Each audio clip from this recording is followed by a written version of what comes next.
আসসালামু আলাইকুম। দুপুর 2টা বেজে 30 মিনিট। আজ শুক্রবার। বাংলাদেশ বেতার, কক্সবাজার। স্থানীয় খবরে স্বাগত জানাচ্ছি শামীম আক্তার।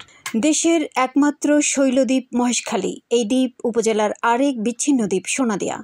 10,000 একর আয়তনের দ্বীপটিতে একই সঙ্গে সুন্দরবন ও সাগরের নয়নাভিরাম দৃশ্য দেখতে পান ভ্রমণ পিপাসুরা।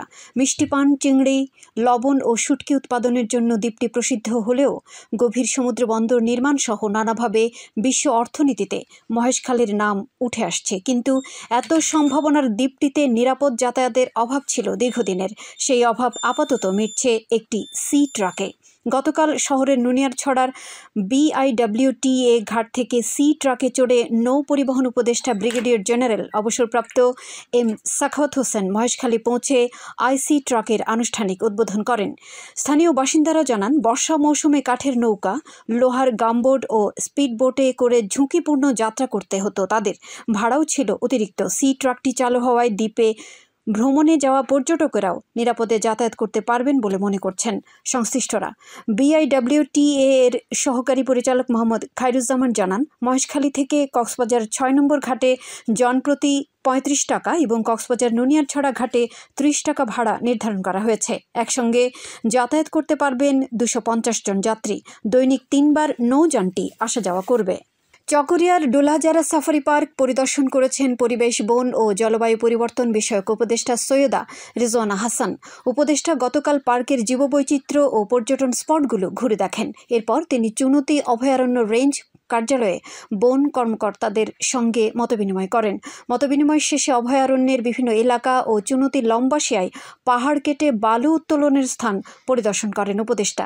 এ সময় বন্যপ্রাণী ব্যবস্থাপনা ও প্রকৃতি সংরক্ষক বিভাগের বন সংরক্ষক সানাউল্লাহ পাটোয়ারি, বন বিভাগের চট্টগ্রাম অঞ্চলের উপ বন সংরক্ষক মোল্লা রেজাউল করিম সহ অন্যান্যরা উপস্থিত ছিলেন।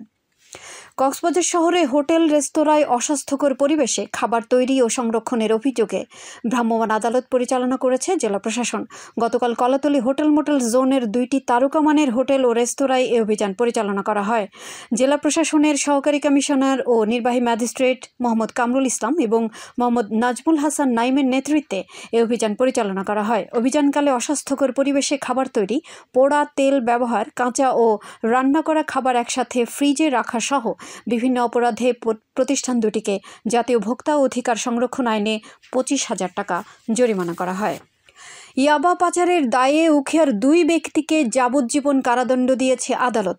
গতকাল চট্টগ্রামের 4র্থ অতিরিক্ত মহানগর দায়রা জজ বেগম সিরাজাম মুনিরা এই রায় ঘোষণা করেন। দণ্ডিত আসামিরা হলেন উখিয়ার হলদিয়া পালং ইউনিয়নের ট্রাক চালক সৈয়দ নূর ও একই এলাকার ইমরান সাদেক। আদালতের বেঞ্চ সহকারী ওমর ফুয়াদ এ তথ্য নিশ্চিত করেন। এদিকে ঈদগাঁওয়ে পুলিশ অভিযান চালিয়ে 7 আসামিকে গ্রেফতার করেছে।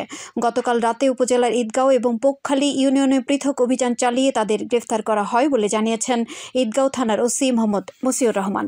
ওসি জানান, এদের মধ্যে 2 জন নিয়মিত মামলার আসামি এবং বাকি 5 জন পরোয়ানাভুক্ত আসামি। আসামিদের মধ্যে পোকখালী ইউনিয়নের 5 জন এবং ঈদগাঁও ইউনিয়নের 2 জন রয়েছে। সাবেক সংসদ সদস্য সালেহা খানম আর নেই। ইন্না লিল্লাহি ওয়া ইন্না ইলাইহি রাজিউন। গতকাল রাত 10টার দিকে ঢাকার একটি বেসরকারি হাসপাতালে চিকিৎসাধীন অবস্থায় তিনি মৃত্যুবরণ করেন। মৃত্যুকালে তিনি 3 ছেলে ও 1 কন্যা সন্তান সহ অসংখ্য গুণগ্রাহী রেখে গেছেন।